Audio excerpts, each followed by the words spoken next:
Hello there, here we are again. You'll see this time I have a water vortex. That's kind of cool. I'm not even sure if you can you see that? What if I focus on it? Wow. Isn't that cool to just look at? I could just sit for hours and look at that. So awesome. And then it projects the water markings onto the roof. It's so awesome. It's going out of focus now.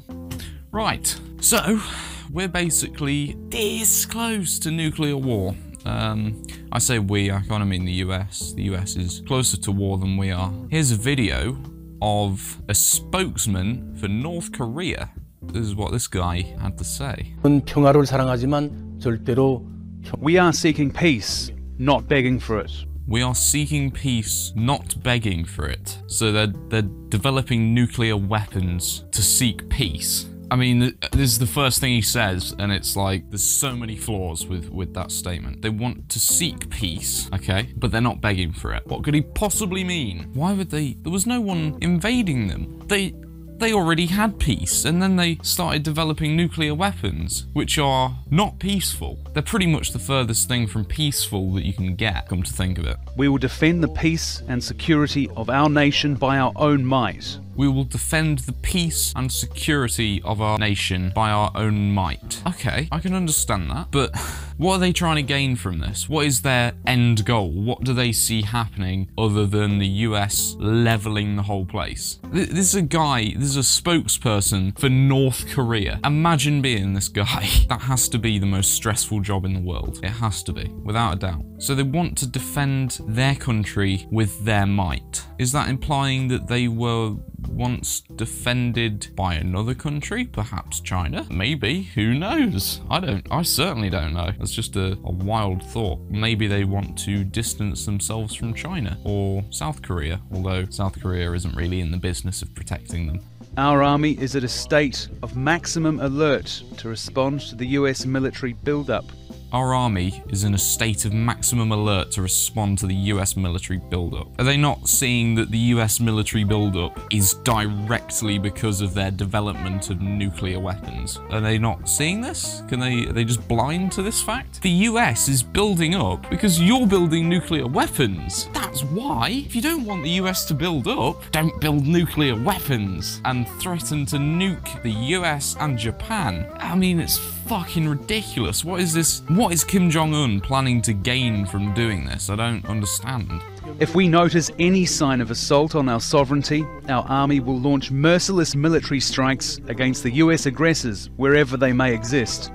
If we notice any sign of assault on our sovereignty, our army will launch merciless military strikes against the US aggressors wherever they may exist. So the US aggressors in the US and all their bases. I bet this guy hasn't slept in years. I bet he's just constantly awake. Who is this? I swear getting statements from North Korea is quite a hard task. And then all of a sudden we've got this guy saying, we will respond to anyone invading us. We want peace. We're a peaceful nation. We're only building nukes. Don't worry about why. We'll just build the nukes and you just ignore it and we'll stay peaceful, we promise. Nah, that's not how it works. This dictator guy, Kim Jong Un, can't expect to get nukes as a dictator who is known for oppressing his own people and be allowed to keep them. That's not going to happen, unfortunately, mate. That's just not a possibility. So it looks like the only option is really to kill Kim Jong Un.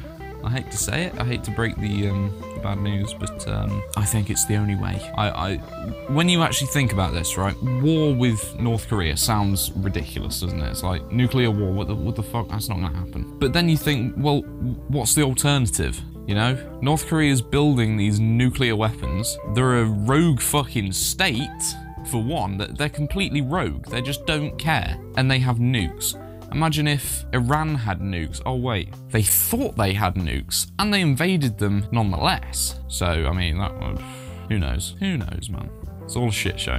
From the remote US lands to the US military bases in the Korean Peninsula, like those of Japan and elsewhere. The recent US maneuvers and the previous ones, which the US keeps saying are annual defensive routines, have revealed the hostile intentions of the US. the hostile intentions of the US? I'm not entirely sure. You know, they do like to control Japan. That's like their thing, you know, since they won World War II and all. Just leave them to it. They won that, right? And South Korea, they're only with South Korea in case North Korea gets nukes, which they're about to do. So, abandon the nukes. America will fuck off out of South Korea and everything will be fine. Apart from it won't be fine now because it's probably too late. I mean, the ideal bargain would be for North Korea to say, we'll get rid of our nukes if you get rid of all sanctions. If they said that, then they might think about it. The US might think about it. And in which case, all would go back to normal. Nothing would happen. How cool is that? If nothing happened, that'd be amazing. But somehow I think something will happen. Since Kim Jong Un is a crazy bastard, I think something will happen. And I think that's pretty reasonable to assume. Those moments fall within the scenario of preemptive strikes that are directly targeting our Supreme Command and strategic positions. Hold on. Is he saying that the US training exercises and everything in that area, in the build-up, in the peninsula, is he saying that that constitutes a preemptive strike? Is that what he's just said? Because if it is, if he's just said that, then he's fucking wrong. That's not a preemptive strike. A preemptive strike is a strike on North Korea. They haven't struck North Korea. Nothing has happened yet. But they seem to be saying that it has, which is kind of weird. And it kind of gives them the opportunity to strike the US. If they can claim that the US is preemptively striking them, then they can preemptively strike the US. And strategic positions, like our missile and nuclear capabilities. The new Trump administration should look to the world with open eyes. It's kind of creepy. It's like, that's weird, man. The new Trump administration should look to the world with open eyes. Kim Jong Un gives me the creeps, man, honestly. And so does this guy. He doesn't look real. He just looks like a robot that North Korea's just pushed out there. He's just sitting there, calm, you know, talking about how they've got nukes and they're gonna fucking kill everyone, you know. Just chill. Just pretty chill. Oh yeah, they also just said that they'll nuke Japan. They literally named Japan. And this was released, what, like a couple of days after they fired a ballistic missile over Japan? These guys are making moves. They're making statements, man. It's getting serious. The time of dictating orders by brandishing the US military might has gone. The time of dictating orders by brandishing the US military might has gone. Strong words there from... I was going to call him a pumpkin, but I guess that would be kind of racist, I think. Even though pumpkins are orange, not yellow. Just no.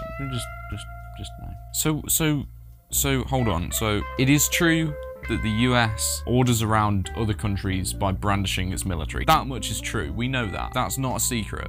However, I don't think those days are over. I think they're far from over because the US has the most powerful military in the world. So obviously they're going to use that to their advantage. They can literally just dominate any smaller country. That's just how it works. The fucking top dog gets to rule the pound, right? You know, it's like, what do these people expect? Kim Jong Un thinks he's something special, but in actual fact he's just a fat kid that grew up in Switzerland. He's nothing. He's absolutely nothing, but he thinks he's like the reincarnation of Christ, or whatever his equivalent of Christ is. I guess it's himself. If those businessmen in power in the US thought they could intimidate us with military or sanction threats, as the Obama administration used to do and failed, they will soon find out such threats are useless. They will soon find out.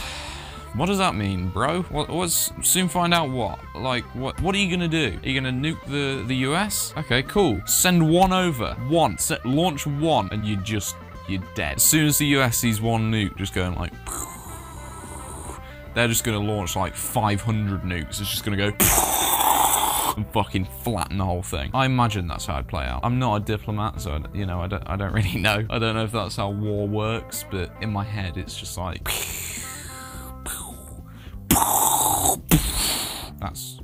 That's how I picture it. Might not be that simple. Don't take my word for it. Unless the US abandons its hostile policies against North Korea, there will be no chance for any future bilateral meetings at any level.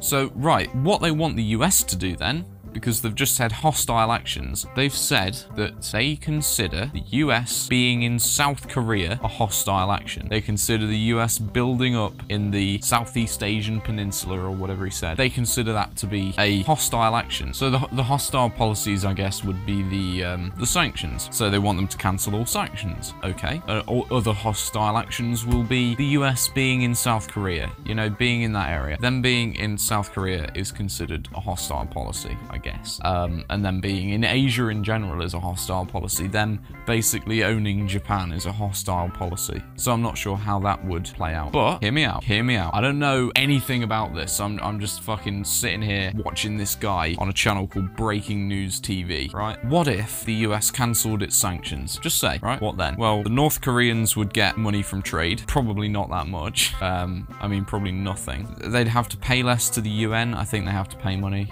Once again, I don't know how that works, but let's just assume they have to pay the UN every time they get sanctioned. They wouldn't have to waste money on the UN. They'd be able to make money from exports. They'd be able to function as an independent country, which is what they want. So that means that the sanctions against them are preventing North Korea from being independent and being a functioning country. I think that's what they're saying. They're saying, fuck off, leave us alone, let us be independent, and then we'll talk to you about the nukes. That's what they're saying. Okay, I think I understand. If not, please feel free to correct me, because I've no fucking clue. And I think Donald Trump has even less of a clue. Unless the US abandons its hostile policies against North Korea, there will be no chance for any future bilateral meetings at any level.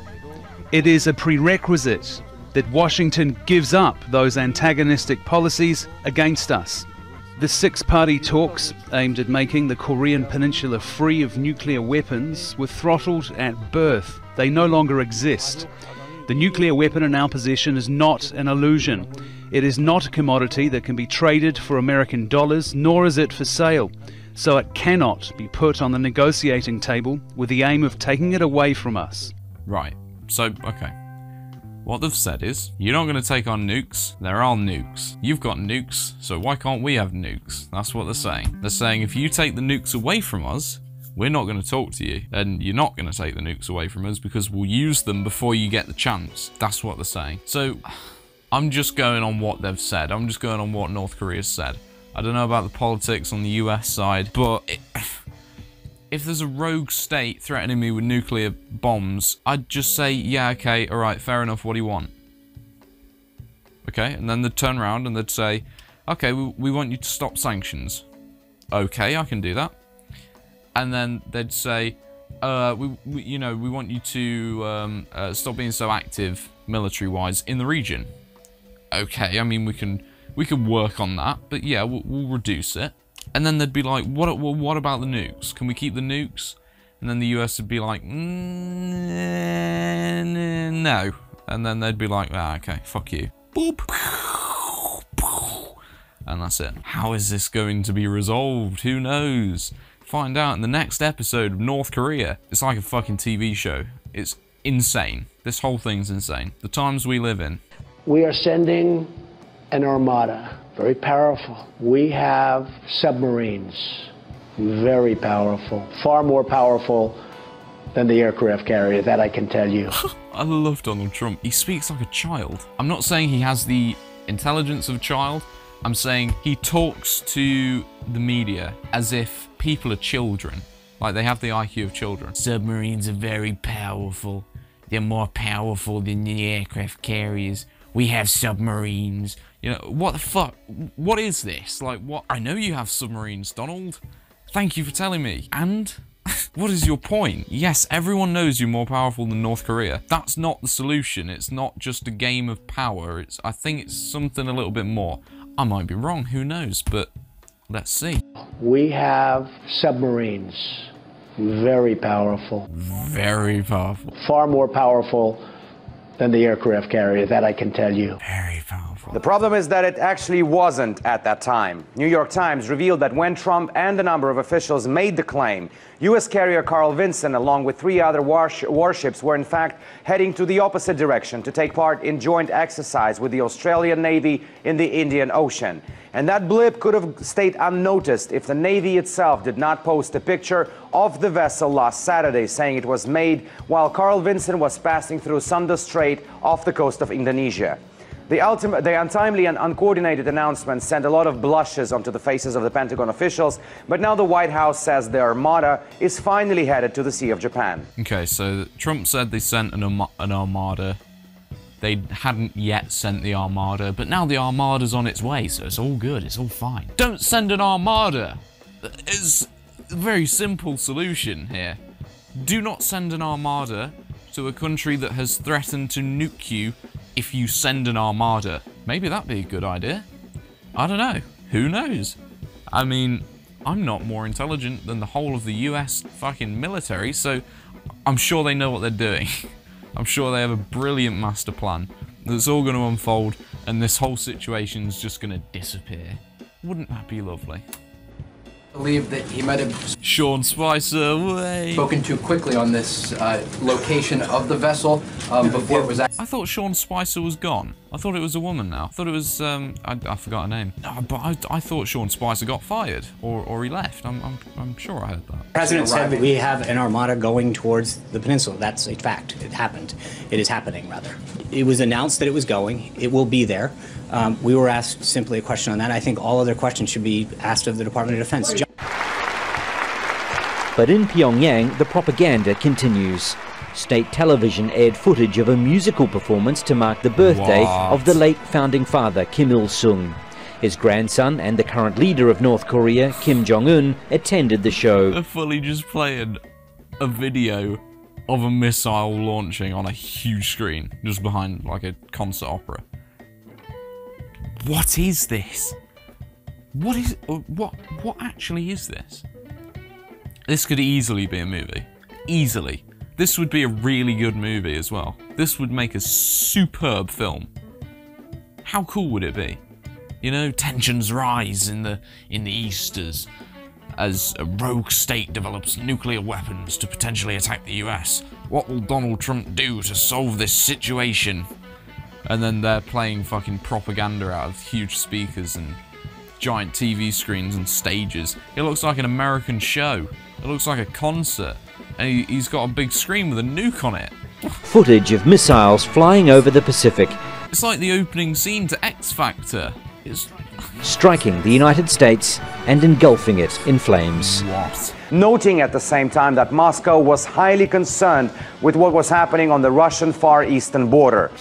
Уважаемые коллеги, начинаем пресс-конференцию глав внешнеполитических ведомств России и СНГ. Мы не приемлем ядерные ракеты. We do not accept the reckless nuclear missile actions of Pyongyang that breach UN resolutions. But that does not mean that you can break international law by using force. I hope there will be no unilateral actions like the one we've seen recently in Syria, and that the United States will follow the political line that Donald Trump has repeatedly made public during his campaign for the presidential election. Which is what? What was the political line? Was he anti-war? I think he was anti-Iraq. I think. I'm not sure. I'll have to check that, but maybe that's what they mean. To the members of the Security Council, I must say, enough is enough. Nuclear powers understand their responsibilities. Kim Jong Un shows no such understanding. His abusive use of missiles and his nuclear threats show that he is begging for war. War is never something the United States wants. We don't want it now. But our country's patience is not unlimited. That's a really, bold statement to make. North Korea is begging for war. You sure you want to say that to a madman? I mean, I feel like the US is actually antagonizing them. That's how I feel. Just with the things that they say.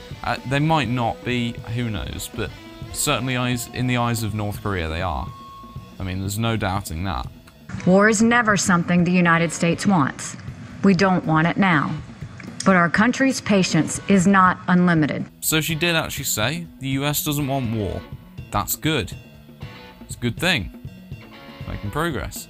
Let's just hope they stick to that. And let's just hope the Armada doesn't do anything silly.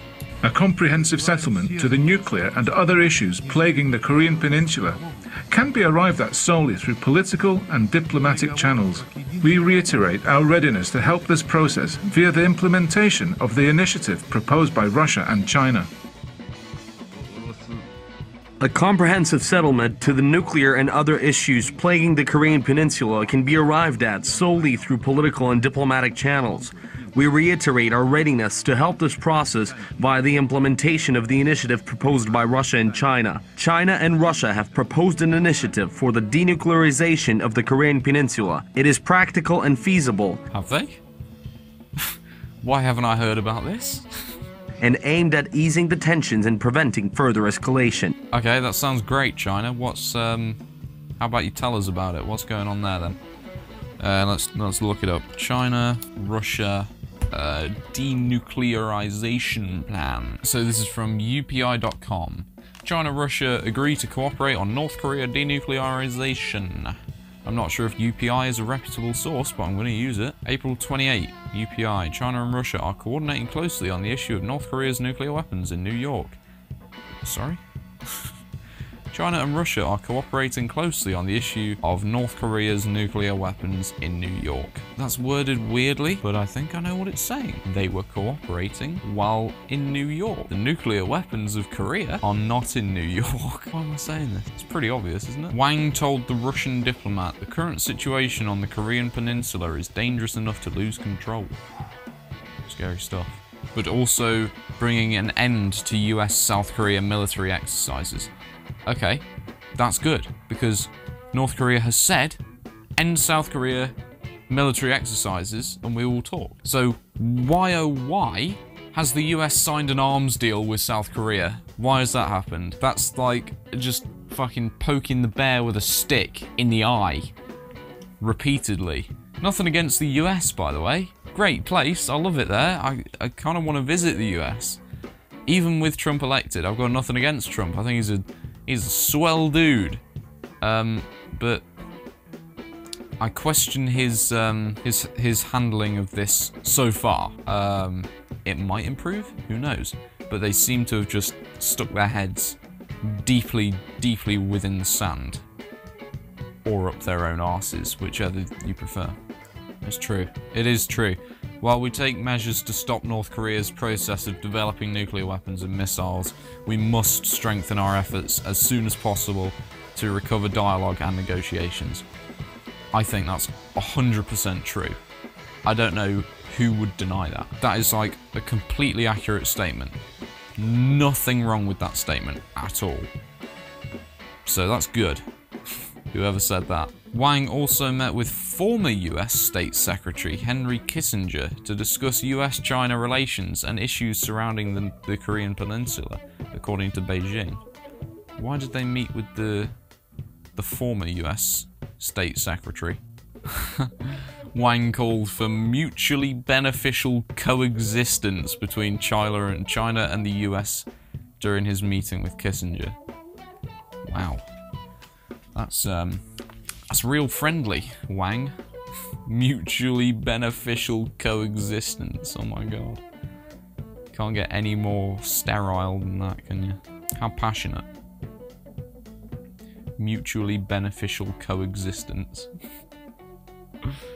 At the meeting, UN Secretary General, pronunciation pending, Antonio Gutierrez, said he was alarmed by the risk of a military escalation in the region, including by miscalculation or misunderstanding, following remarks from US President Donald Trump direct conflict is possible with North Korea. Why did he say that? What? Why would you say that? You want to keep this as far away from war as possible. That's the goal, right? Why is Trump saying he's going to bring fire and fury? Just Kim Jong Un's crazy. Treat him like a crazy person. You don't fight crazy with crazy. You don't fight fire with fire. If you fight crazy with crazy, it's going to end up with more crazy. It's not going to work. You need to fight crazy with rationality and talking and progress, not with fire and fury. So, I mean, I obviously hope that the US does not go to war with North Korea. I also hope that China and Russia don't go to war with North Korea. It kind of looks like Russia and China have it figured out. They're talking, they're doing the stuff that you're meant to do to avoid war. In the meantime, Trump's over there in the US, good old protectionist, isolationist US. He's locked all the doors and all the windows, and he's in the White House with all his generals, like, right, what are we gonna fucking do? And they're like, we need to show a sign of strength. We need to be strong. We need to get the message across to this guy that we're not fucking around. That's what they're saying, okay? Meanwhile, China and Russia are saying, okay, let's see what they want. You know, let's open negotiations. Let's try and end this peacefully. No show of force. This isn't about ego. This isn't about who's got the most bombs, because we all know who that is. It's Russia and the US. So it's not a case of that. It's more than just military action and military might. Am I wrong? If you think I'm wrong, correct me. Who knows? President Trump, if you're watching this video, then congratulations. You've found a good video. But no, if you are watching this video, Donald Trump, then don't do it. Don't pull the trigger. Don't press that red button. It's not worth it. It's not worth it, mate. Just you know, try and get it sorted as peacefully and as diplomatically as possible. That's incredibly easy for me to say. I know. I don't understand anything about it. I literally don't understand the whole thing. I've just watched a few YouTube videos. That's all I've done. It's not enough. I don't know. I'm uninformed still. And you are too after watching this video. I mean, maybe you know now that Russia and China are like this. They're like this. They're just mashing it out. Like, they're like this in each other. Russia and China. It's just how it is. And I bet the US kind of feels a bit isolated at the minute, because they're, you know, the two communist countries, you know, fucking it out together because they're both the same ideology. I get it. Alright, it's just how it goes. But I think Donald Trump has to open up his ego a little bit. I hate to keep saying ego because it's one of those fucking feminist terms, but it is an actual thing, and Donald Trump does have a huge ego. I don't think anyone can deny that. Whether you're a Trump fan or not, he's got a fucking huge ego. So I think if he just, you know, tones that down a bit, and all the generals, you know, stop the steroids and all the cocaine and just, you know, chill the fuck out, maybe it'll get resolved. If they don't, then it'll be fucking nuclear Vietnam. Imagine that. Holy shit. Nuclear Vietnam. Fucking hell. Well, anyway, thank you for watching this video.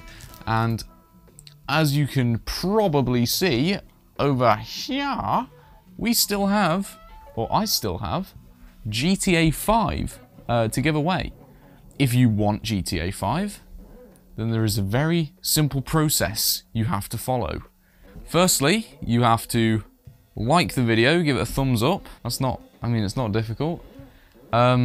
And then you have to comment, say whatever the fuck you want. You can put anything. You can put anything. That's the beauty of comments. And then you've also got to subscribe, because I'm only giving it away once I get to 100 subscribers. I don't play it anymore, so I'm giving it away. And I'm currently at like 38 subscribers. So we're making moves slowly.